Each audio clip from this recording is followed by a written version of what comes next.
Muito obrigada, Gustavo Instituto, pelo convite e também agradeço ao Dr. Tosh pela recepção aqui no IAB. É uma tremenda alegria, uma honra estar aqui e, de fato, não é a primeira vez que a gente esteve juntos numa mesa, até porque a Faculdade de Economia, a Faculdade de Direito, na UERJ, tem procurado fazer coisas em conjunto, né? Se aproximar. A gente tem um curso de pós-graduação profissional em Direito e Economia da Regulação da Concorrência. Gustavo é professor desse curso, que eu coordeno. Então, há várias iniciativas já em curso, justamente para aprofundar esse diálogo interdisciplinar, que é riquíssimo e cada vez mais há temas importantes a serem tratados, né? Um desses temas é justamente a questão das Big Tech e da concorrência. Eu me lembrei de uma pessoa que não tem um smartphone, que é o Yuval Harari, que veio aqui na última semana e fez enorme sucesso. Eu tive um tempo que eu não tive, eu fiz eu tive essa experiência de ser Ele disse que as pessoas importantes é que não têm, né, um símbolo de status, não ter telefone celular, mas quando eu estive fazendo pós-doc lá em Toulouse, eu fiz questão de não ter, né?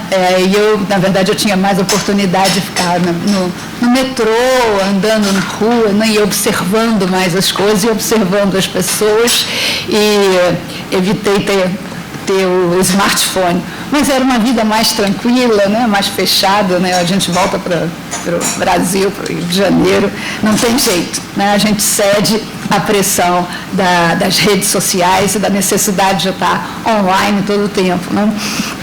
Bom, esse tema, na verdade, eu não preparei slides, porque, enfim, estou com uma agenda particularmente complicada, mas também porque esse é um tema que eu venho pensando, venho trabalhando em sala de aula, escrevendo sobre isso. Amanhã mesmo eu vou viajar para fazer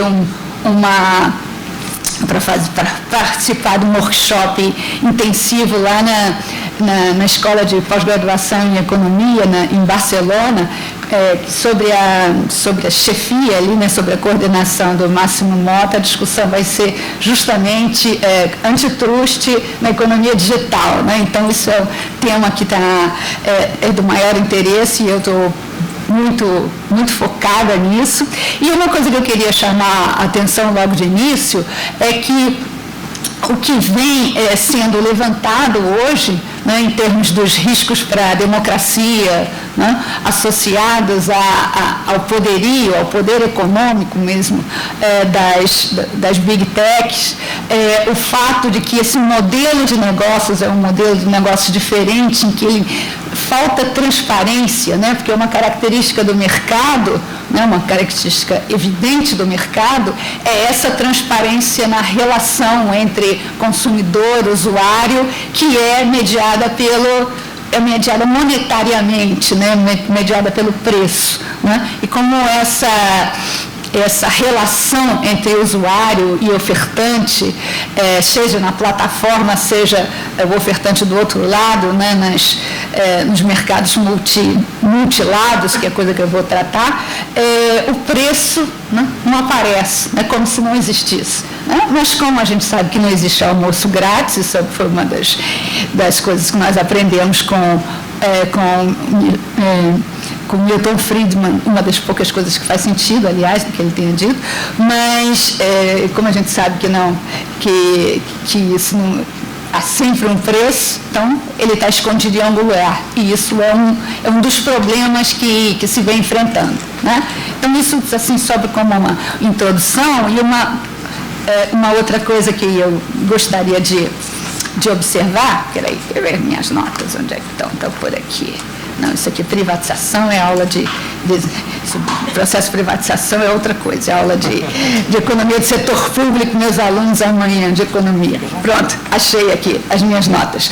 Bom, eu queria lembrar uma coisa, que na verdade é como se essa roda da história, né? Essa roda da história, às vezes, os eventos, os fenômenos se repetem, né? E se repetem com travestidos, com nova roupagem, com um novo discurso, mas não deixam de ser os mesmos fenômenos, né? Uma coisa que me chama muito, me intriga, me interessa muito é o fato de que a legislação antitruste, né, ali na virada do século, ela foi desenhada com uma preocupação muito forte, né? Isso está nos discursos do senador Chairman, né, ali na virada do século, isso está nas primeiras aplicações da legislação no governo Roosevelt, isso está associado ao movimento progressista, né, que esse partido desapareceu, né, eu nem sei se ele ainda existe nos Estados Unidos, mas era um movimento muito forte nos Estados Unidos,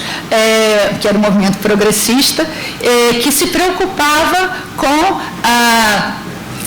o acúmulo de poder econômico na mão de poucos agentes e o que isso representava em termos de risco sobre as liberdades e os direitos dos indivíduos, o que representava em termos de risco à democracia.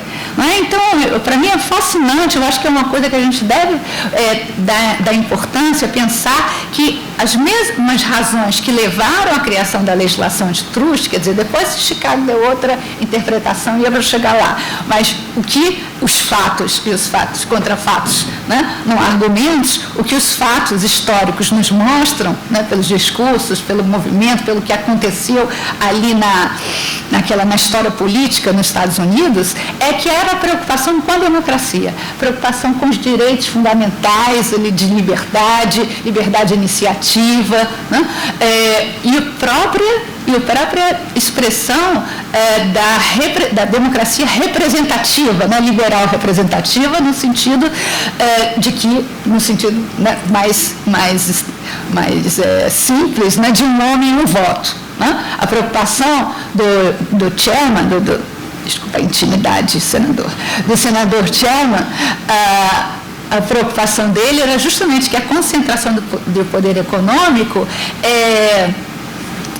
na verdade, criasse alguma forma de corrupção mesmo, de desvio da ideia de um homem, um voto, né, de que o poder econômico pudesse se sobrepor aos cidadãos. Eu chamo a atenção para isso porque isso é a preocupação que nós temos hoje, né, que em algum momento isso vai ter que ser tratado de uma forma mais objetiva. Né? Então, na verdade, na Europa, nos Estados Unidos, no Brasil, se tem uma clara percepção, né, do impacto sobre o curso das ideias, sobre a formação de opinião pública, né, e o impacto que essas big techs têm sobre as escolhas dos cidadãos. Né? Então, isso é um ponto que eu queria chamar a atenção. Tá? Agora, existem razões para ficar, isso é meu lado de cientista política, meu outro chapéu. Agora deixa eu voltar o chapéu de economista e lembrar que existem, de fato, razões estruturais de natureza, que eu diria, técnico-econômica, para simplificar, eu vou dizer de razões econômicas, que explicam a concentração, né, de poder de mercado, de poder econômico na mão são as 4 famosas para ficar nelas, mas na verdade há outras, mas na China, na verdade existem outras, mas eu não vou nem entrar nessa até porque só tem 15 minutos. Então, eu estou falando de Alphabet, estou falando de Microsoft, estou falando de Facebook, de Google. Né? Então, o que é a principal razão de natureza estrutural que leva a uma tendência ao monopólio? É uma coisa que nós, economistas, chamamos de economia de rede. Né? Quer dizer, então, na verdade, é a ideia de que que me adianta participar de uma rede social que os meus amigos não têm? Quer dizer, o Google tentou, a Google+, tentou fazer uma rede social e é a Google, mas não conseguiu. Né? Isso independe do tamanho das empresas. Não é? Quer dizer, aquela que tenha circunstância de sair na frente ou de ter alguma inovação, alguma atratividade que se mostre maior sobre os indivíduos, sobre a sociedade, ali o conjunto de indivíduos, ela se torna hegemônica e se torna monopolista. Por quê? Porque o valor, isso é o conceito de economia de rede, né? O valor do uso, né, para o usuário, a utilidade, para usar um termo econômico, né, a utilidade daquilo é tanto maior quanto mais pessoas estejam naquela rede, com mais pessoas eu posso interagir. Né? Então, isso é um fator estrutural, digamos assim, né? Um fator que leva a, em determinado momento, o Facebook existiu o MySpace antes. MySpace era uma rede como o Facebook, mas de repente o Facebook se tornou hegemônico, né, por circunstâncias, né, que muitas vezes não são muito precisas, né, mas que fazem esse tipo de movimento. Né. E isso, eu já vou logo adiantar esse ponto, isso não significa, ao contrário do que ocorre em outros mercados, que funcionam de outra maneira, isso não significa, quando há a presença de externalidades de redes, de economias de rede, ou externalidades de rede, que o resultado seja mais eficiente. Longe disso, não tem nada a ver com a eficiência. E isso é uma preocupação que se tem do ponto de vista, né, da política de concorrência, do ponto de vista do aumento de bem-estar. Né? E tem N casos, não preciso, quer dizer, não posso, né, dar muitos exemplos aqui, porque não teria tempo, mas o primeiro que eu aprendi, a aula lá do Farrell, já no século passado, nos anos 90, quando o Farrell explicava lá em Berkeley o que era externalidades de rede. O primeiro exemplo que a gente conhece disso é o teclado. Né? Então, o teclado AVERT, que é o teclado francês, ele é reconhecidamente mais ergonômico, mais fácil, melhor. Mas, no entanto, nós usamos como chama? O QWERTY.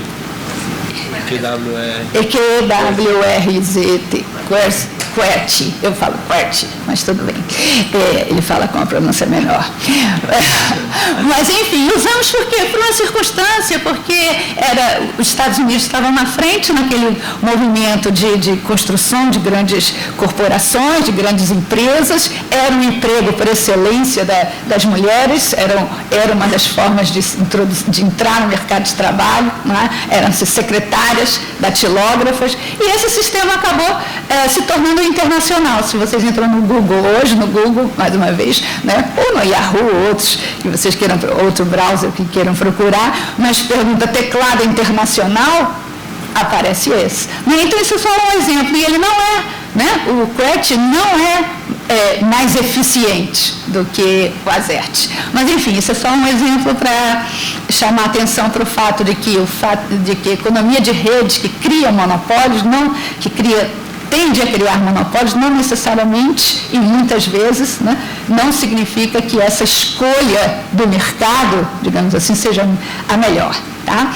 Existe esse ponto. Um outro ponto que é estrutural também, né, econômico, tecnológico, e isso vem sendo estudado há pouco tempo, porque isso é tudo muito novo. O primeiro artigo do Tirole, com outro autor, em 2000, que é o chamado mercado de dois lados, né, que depois a gente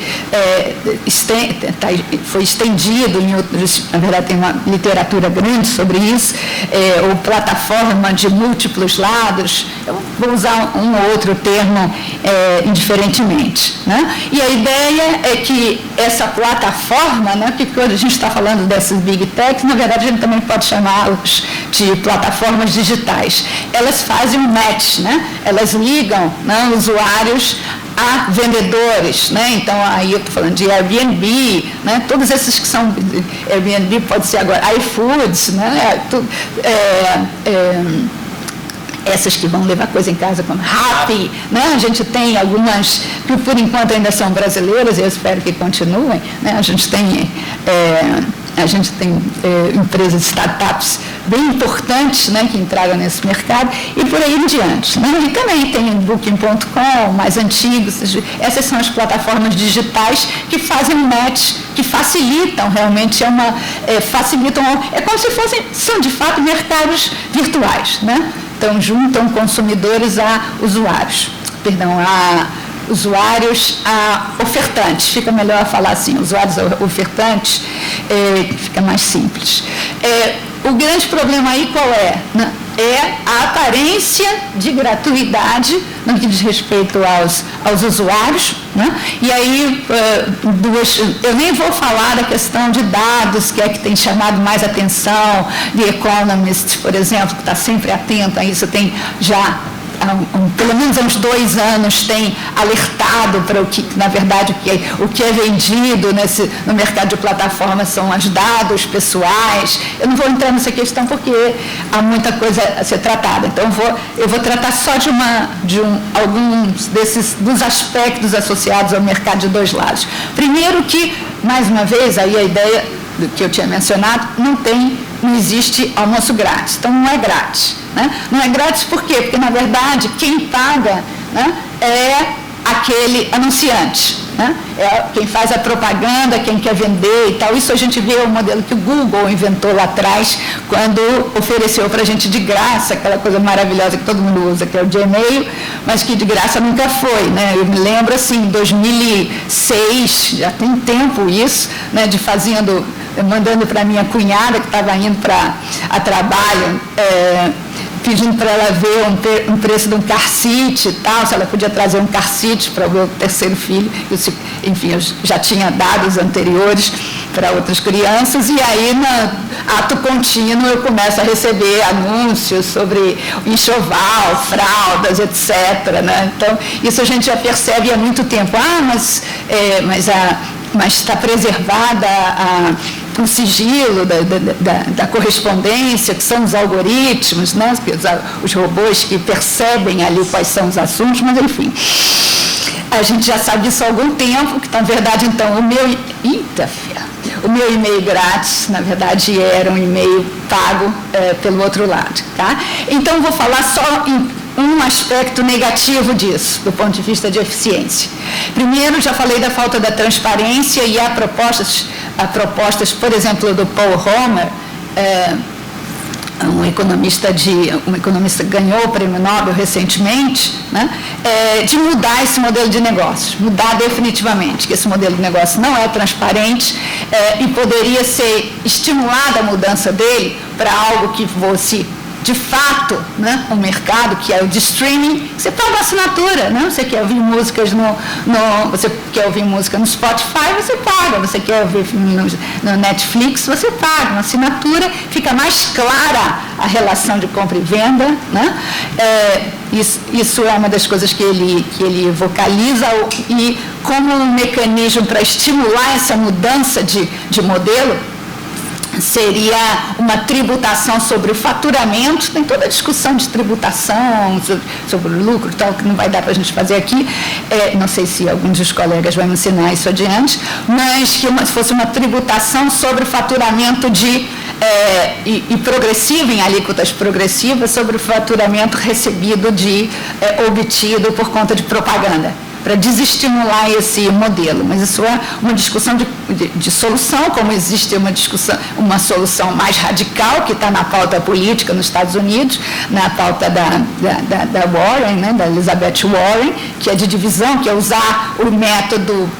A questão é se funciona, eu tenho enormes dúvidas, se o método tradicional de lidar com o antitruste, com problemas antitruste, funciona para a economia digital. Talvez não. Né? Aí uma última observação que eu quero fazer, se você me permitir, é a seguinte: na verdade, não foram só fatores econômicos que levaram ao monopólio, a criação desses gigantes. Na verdade, o grande problema aí associado foram 40 anos de hegemonia do pensamento de Chicago, que hoje, da velha Chicago, que hoje é considerado anacrônico por qualquer qualquer estudante que tenha continuado estudando, né, que tenha continuado refletindo, porque tem aqueles que estudaram nos anos 70, né, aí, desde lá, né, não estudaram nada e agora querem aplicar a fórmula de Chicago dos anos 70, que ninguém mais pensa dessa maneira, né? Quem continua a pensar, quem continua a estudar, não preciso citar nomes porque são evidentes, né? Mas, enfim, o pensamento de Chicago ele foi muito nocivo, né? E ele foi, na verdade, hegemônico. Dominou, para usar uma linguagem carioca, dominou o judiciário, o executivo, a boa parte da mídia também por força dos think tanks conservadores que receberam muito dinheiro nos anos 70 para se contrapor ao antitrust, né? E, por conta disso, a ideia borquiana, a ideia de Bork, de que, olha, a empresa é grande porque é eficiente, então Big Business não é um problema, etc. Essa ideia foi a ideia força. E, mais prejudicial ainda, a ideia de que tudo se resolve no preço, que o preço traz todas as informações. Depois teve toda a economia da informação, economia comportamental, mas, enfim, quem acredita naquele modelo de 70 não leu nada disso, né, do que veio depois, 40 anos de desenvolvimento do pensamento econômico. Mas a ideia de que tudo se resolve no preço levou a decisões erradas que agora a Comissão Europeia percebe, mas ela tinha também sido levada pelo mesmo ambiente, o chamado mindset, um ambiente político, institucional, ideológico desses últimos anos. Então, Facebook comprou WhatsApp porque é de graça. Não causa nenhum dano ao